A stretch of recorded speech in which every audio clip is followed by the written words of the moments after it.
Hello and welcome to the Dacia2 Explorers YouTube channel. My name's Adam and I'm one of the Dacia2 Explorers. In these videos you'll see myself and other explorers driving green lanes, commonly known as the hobby of green laning.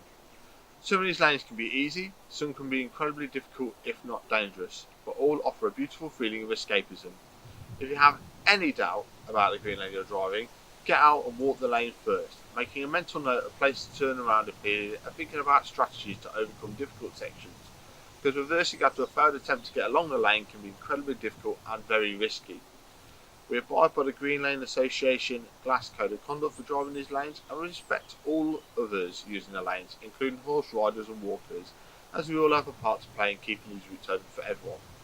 If you're thinking of green laning yourself, please consider joining the Green Lane Association to help fight to keep these lanes open and to help you understand more about this hobby. They also have a Trailwise 2 website which will significantly aid in your planning.